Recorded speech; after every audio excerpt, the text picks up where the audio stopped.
Welcome to CEOs on Video, the show to help you go from being the head of your business to the face and voice of your brand. If you're a CEO, a business owner, an entrepreneur who is involved in bringing in new business for your company, then you need to be putting out content. You are the subject matter expert in your business, and there's no one who can market it better than you can. In this show, I interview experts who are killing it online, using video, using digital media to grow their business, and we're going to show you how you can be doing the same. There are two things that every human being needs to have a good life.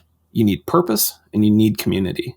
And when you lack those things, the rate of depression, anxiety, aggression, and suicide skyrocket. What my guest today is doing is creating a community that allows our country's veterans to rediscover their purpose through physical fitness. Phil Palmer is a Marine Corps veteran who was deployed to Operation Iraqi Freedom several times, where he received a Purple Heart and 2 Commendation Medals for Valor. Phil was honorably discharged from the Marine Corps in 2013 and was diagnosed with PTSD and a traumatic brain injury. Phil found that physical fitness was helping him cope with these invisible wounds, as well as strengthening his mental and emotional wellness. With so many combat veterans struggling with these challenges, Warrior WOD was created to help those that served through physical fitness and nutrition. Phil, thank you so much for being here. Oh, thank you for having me. I sincerely appreciate it. What you're doing is important, and I think everyone kind of knows that veterans are they're in a challenging place in society where, as a country, we value armed forces. We value patriotism. We value those who serve. But then when you return home, there's not really a good system for helping to transition back to being a civilian. And there are programs that kind of touch one piece of it, or try and help with something, but it's disconnected. It's not well organized. It's not well funded. And there's just not a lot of infrastructure for it. And I think your approach of you have on your program's website of you are there to take care of each other. Like, you understand the problems of other veterans better than anyone else possibly could. And what you're doing is approaching it in a very natural, I think, way of helping people kind of reestablish control in their lives. So before we dig into what you're doing now with Warrior WOD, I would love to just kind of understand the journey to now of what was it like when you were discharged in 2013, honorably discharged, and returned to civilian life. What happened then? Yeah, so in 2013, I accepted a job straight out of the Marine Corps in sales, and at the same time, I'm also dealing with some of the struggles. And to take a step back a little bit, there was a stigma in the Marine Corps, and I'm assuming DOD wide, that leaders did not have mental health issues, and you couldn't effectively lead if you were diagnosed with PTSD. So all of us, all of my peers, we, swallowed it for years because we wanted command. I was looking at company command and super excited about that, and nothing was going to get in my way, even my mental health, right? And so this is festering for years. My first combat deployment was in 2006. So fast forward to 2013, that's a lot of time for it not to be taken care of, right? Yeah. So in 2013, I left the Marine Corps, and I miss it every single day. I miss the men and the women that I work with. Don't necessarily miss the job that I did, sure, right? But the men and women, absolutely amazing. But I found myself in a community of other civilians that have not walked a mile in my shoes. And sure, like, some people have had traumatic incidents in their lives, and there's no discounting that. But I was around people that didn't understand the fog of war, didn't understand the stressors that's associated with that. And so I had no outlet. On top of that, I finally, maybe courage is the right word, or maybe finally wanted to take care of myself. I went to the VA and finally got diagnosed with PTSD, and they just pumped me full of antidepressants. And so I went from, not being able to function as well as I would like because of these vivid memories and thoughts and everything, to not being able to function the way I want because I was numb because of the drugs. And I was functioning socially and occupationally less because of the drugs. Sure, I wasn't thinking about some of the mental health issues that I was dealing with, but I was numb to everything else. So that, was where I realized something had to happen. So from there, what really, and I think this kind of leads into where Warrior WOD came from, or at least the beginning of the genesis of it, is that on a whim I found a CrossFit gym, and I'm not one of the CrossFit cult members. I feel that CrossFit has helped me, but I don't live and breathe by it, and I don't tell everyone about it, right? With that being said, there was a gym down the road, and it could have been Planet Fitness or Gold's or whatever, but it was 1 mile down the road. So I could run there, work out, run back. And all of a sudden, welcomed into this community, and people were, celebrating my victories and my PRs and my accomplishments, and encouraging, and we're all dealing with the stressors of the workout, not necessarily paralleling the stressors of combat, but it was a like struggle that we were all dealing with through that community. And then also, micro achievements along the way, being able to improve. Within a year, I didn't have a need to be on antidepressants anymore. And so that was just, now it's a new addiction. Yeah. But it was such a relief that I didn't have to devote my life to this medicine that was rendering me kind of able to have a good life. Yeah. Yeah. I mean, when you go from a completely structured lifestyle to where everything's kind of mapped out, you have very tactical goals set for everything that you're trying to accomplish.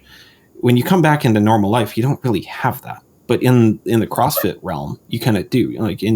When you get deeply into fitness, you start seeing some of that overlap. So it's interesting how you found that parallel and realized that it could kind of fill some of that gap that being in the military or leaving the military left.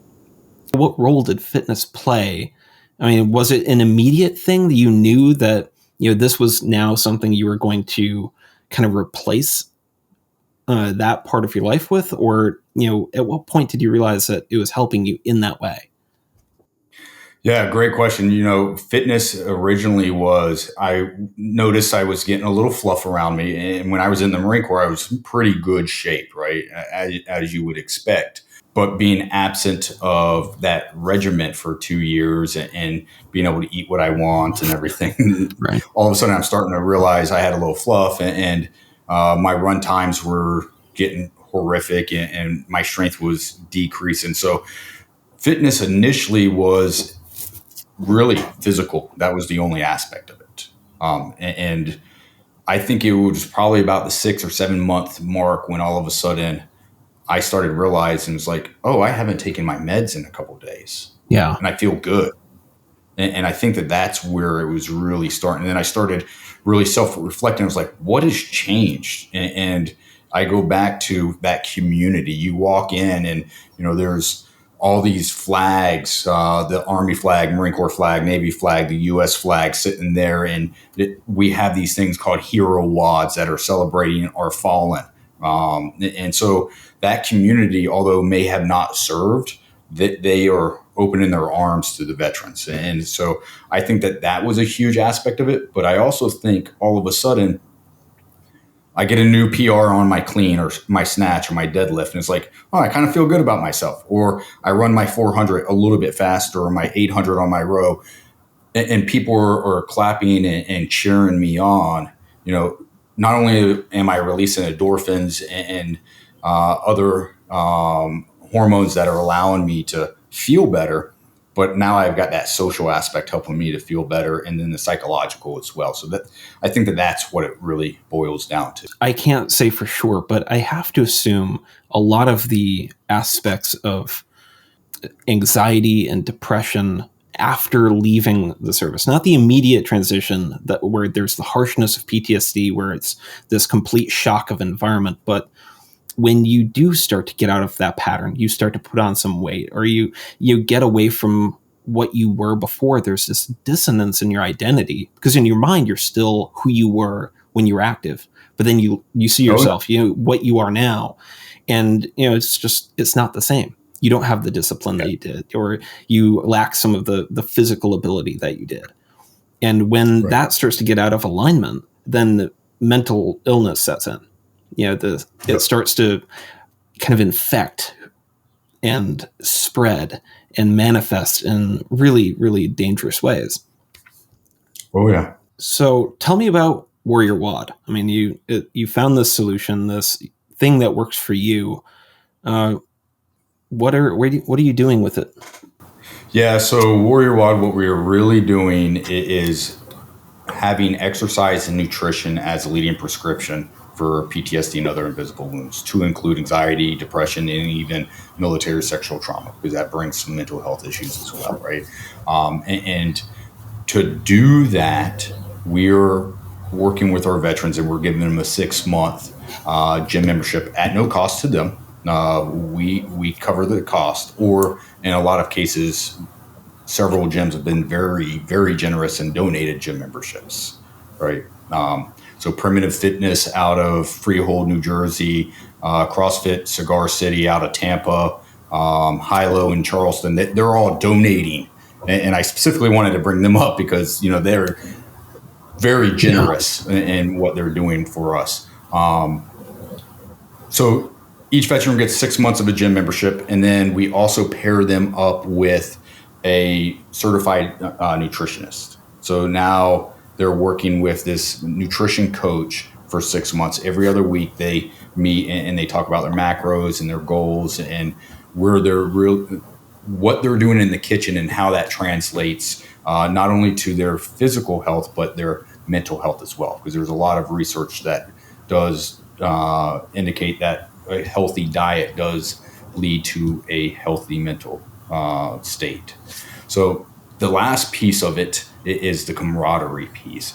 So they also get paired up with a battle buddy for 6 months. And that's a veteran like myself that's walked a mile in their shoes, not a therapist, but someone that they could just talk to and relate. And when they tell a story about their time at Camp Ramadi and the DFAC and, really going into these details, they're not getting the weird looks that civilians give them. They could actually talk about it and empathize with each other, right? And so we're trying to build that community around that piece, to go back to your intro about community, right? And for these veterans, we offer up the 6 months, but if the 6 months come and they're like, listen, we're just not there, we still need support, we're not going to turn our back. We're going to continue to work with them. The hope is that within the 6 months, they've changed their lifestyle and they've embraced both the physical and the nutrition aspect of it. And they've built some relationships with their battle buddies that they can carry the torch moving forward and change their lifestyle and continue their journey on their own. But if that's not the case, we will continue to work with them. For those that do get to a good point, we ask them to become mentors for future veterans in our programs, so that they're paying it forward a little bit as well. Yeah. So, the way any good support network propagates itself is when those who have succeeded before help others, help the next generation. It's the only way that there's any real way to help a community that is never going to shrink in size. There's always going to be a subculture of veterans who've are disenfranchised and don't really have anyone else to go to. Outside of going and shooting pool at the Legion and but that's not, that has its place, but it's not there for mental support. That's escapism more often than not. And a lot of times, we're talking about the Legion and the VFW and the Marine Corps League and all of these organizations. My generation and the generation of post 9/11, for the most part, that's outside of our norm. Yeah, There's not a lot. And unfortunately, if you walk into a VFW, I did recently, and you see a lot of Vietnam vets, sure. but you see maybe one or two post 9/11 vets. And so that there's been a culture change. So even in that respect, a lot of us don't have someone that we can relate to and just go to the Legion and grab a beer and talk Right. about the good old days. Right. Because there's such a difference between the experiences of those two groups. That's actually really interesting for somebody who is not. I've never been in the military, but I even looking at kind of the generational split of so much changed at the turn of the century. Like there's so much difference between people who were kids in the 70s to kids who were in the 90s. A lot happened. Oh yeah. So looking at how that kind of affects the support that's available, because from a bureaucratic side, you just group veterans together, right? Veterans were all the same, right? PTSD is all the same. No, it isn't. Because the whole point is finding community around shared trauma, similar experience, people you can relate to. And if you're just trying to put them in a group, a cookie cutter solution, then you're not going to fix it. It's No, you're going to feel isolated even amongst your peers. Yep. And take that a step farther, and just a quick story. So I deployed in 2006, went to Ramadi, was part of the battle for Ramadi, came back in 2007. My grandfather served in the Marine Corps for 30 plus years. To this day, he's turning 90 next month. He still does something with the Marine Corps all the time. That's his life, right? He went to Vietnam 3 different times. He had 3 tours in Vietnam, and when he came back, he had to change on the plane before getting off the plane. Otherwise, he was going to get spit on or verbally abused or maybe even physically abused, right? Yeah. Just because of the climate then. When I came back, I remember landing in Atlanta and they shut down and I was on a small team, so there was only a few of us getting off the plane, but they shut down the whole Atlanta airport. And if you've ever been through Atlanta, that's a big airport. And they shut it down, and we literally, as we walked terminal to terminal, people turned towards us and clapped. And so when you think about that shift since Vietnam, my grandfather goes, "What was your worst day?" And I told him, and we had some chaotic and catastrophic days, but nothing compared to what he had. And that was his average day. Yeah. And so you're 100% right. Even not only the generational change between what he grew up with and what I grew up with, but also the culture of when we served and the reception we got back has a huge impact on, our mental states. Taking all of that, I mean, there's a degree to which you can't compare levels of trauma, right? Because I think there can be sometimes an attitude of trying to dismiss, oh, well, you only went through this. That's okay because it's relative to the individual, and sometimes we still need help with something that someone else might find to be insignificant amongst the pile of bad that they've been through. And I don't, sometimes I think as a culture of men within the military itself, I think there's a pattern of trying to say, well, I didn't go through something as bad as someone else, so who am I to complain? I don't want to act as though I'm weak. That is not what this is.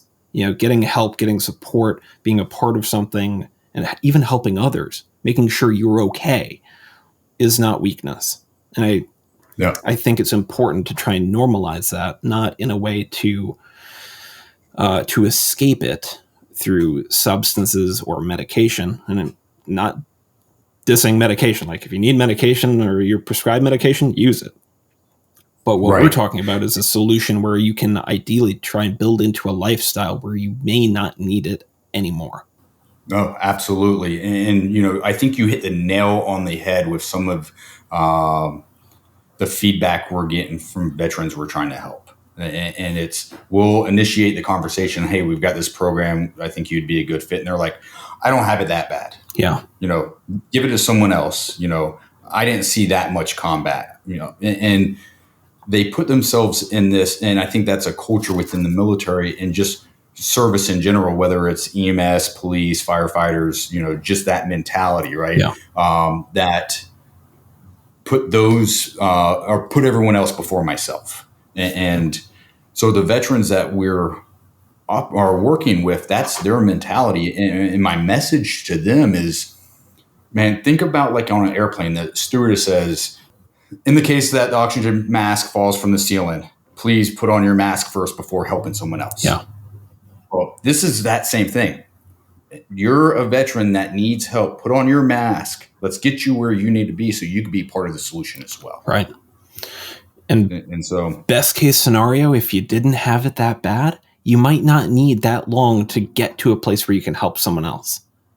Yes. Sometimes yes. I'm a big believer that while there may be other people that can help someone, sometimes they need it to be you.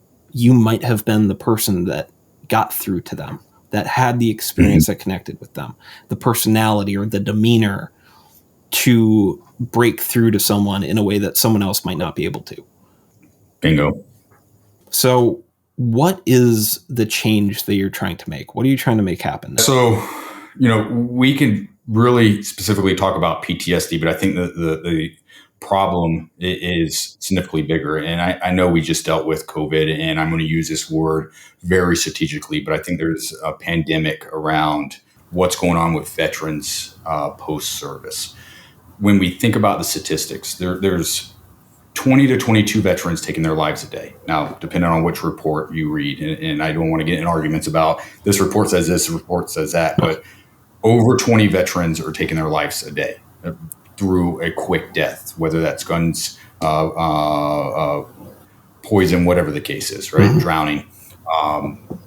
On the other side of the equation, and this was a statistic I heard not too long ago, and it kind of punched me in the gut a little bit when I heard this. There's an additional 30 veterans that lose their lives to substance abuse a day. That's slow death. So every single day we're losing 50 plus veterans because of the demons that they can't deal with, right? They just want to shut up the demons and get past the PTSD to the point where they take their lives, whether they were doing it quickly or slowly. That is at the heart of what we're trying to get a change on. PTSD is the issue that we need to address so that we can address the suicide rates and the substance abuse death rates. There's some byproducts that also we would like to address. The obesity rate in veterans is skyrocketing. When you look at the physical health, COPD, cancer, you go down the list of, the major diseases and physical issues, and veterans lead it. Unemployment for veterans is high. All of that stems from a lot of time, their mental health. And so, I want to solve some of the byproducts, but more importantly, I want to make sure that we keep the veterans around as long as we possibly can and not take their lives too soon. Yeah. And this is where, when we first got introduced, this is what kind of caught me of everybody knows someone in that second category, that the substance abuse, the alcohol, drugs, this isn't something that generally happens in a short span. Like, this is a thing that it's been a problem for a long time. People don't, they don't overdose right away. It builds up because it never gets better. It starts with, numbing and escaping, and it might seem like they're okay. Maybe they're just having too much fun, or they're trying to relax, those are the people that you just have to care enough to check up on them. And sometimes it's challenging for people who are close to them to offer support in a meaningful way because they can't relate. They try and be present, but it's not in a way that they're necessarily going to accept. Yes, internally, mentally, I know you care, but emotionally, I can't share what I'm dealing with to you, because how could you possibly understand? You will think less of me because of it. Exactly. Which is another reason to hide. It's more baggage, it's more weight. So having somewhere to go where you can share that without the fear of judgment, there's the reciprocity of, I can share what is weighing me down and I can hear what's weighing you down. That's important. And I think that's the number that we can change. And hopefully I'm in awe of what you're doing. And I think it makes a lot of sense. And I think it's a practical way forward. It's not rooted in, well, I hope one day we can do something. I hope we can raise awareness about this. You're doing something about it. Yeah. There's a tangible thing you can do, whether it's letting someone know that is struggling that this is an option, that, if you have resources or you have influence, that you can raise donations. That's a tangible way you can support. Or just letting people know that this is a problem, and instead of just walking past people or ignoring them or dismissing them, giving them a humane solution so they can actually start to help themselves. No, couldn't agree more. And I think it boils down to awareness. You hit the nail on the head, but that's how we're going to move the needle forward, whether it's through Warrior WOD or any of the other phenomenal veteran-focused nonprofits, right? We're all striving to the same mission, to get ahead of the suicide rates and get ahead of the PTSD and take care of our heroes, those that have served for us, right? But awareness of the problem and awareness of these organizations is how we're going to move the needle forward. The big piece is our mission is to help the veterans. So the biggest awareness that we need help with is leading veterans to our organization or other organizations like us so that we could get them the help that they deserve. Yeah. Phil, I'm honored that I was able to have this conversation with you. I am honored by the impact that you're striving to have. I love the story of making this change for yourself, that you found a solution, and I think it's important. So is there anything that you'd like to just close out on? Any final words? Yeah, I think the big piece is everybody wants to help. Everyone wants that purpose and everyone is striving for community. I think you addressed that in your introduction. If you want to do that, take action and start today. And I want people to understand the effects of their inaction. If you are not willing to take the step forward, we're talking lives that we're not saving because you're not addressing the issue or you're not being part of the solution. We're not talking about someone's losing a little bit of money or someone's, sleeping on the sidewalk, which are obviously bad in itself, right? Yeah. But we're talking about there's a father, a mother, a sister, a brother, a child that no longer has their significant other in their lives because of the issue. And so just take action. Whether it's donating, whether it's to help us build awareness, or it's to point someone in our direction, just take action. Phil, thank you so much. I will definitely be doing whatever I can to help spread the word. And go check out the website. I will link it in the description and the show notes. It'll be everywhere. Check it out. Share it with one person. And let's just get this thing out there. It's important. Yes, sir. Thank you so much for watching this episode of CEOs on Video. I hope you got something valuable from it. If you liked this episode of CEOs on Video, be sure to let us know by giving us a follow. Leave us a rating on Apple Music. It would mean the world to us.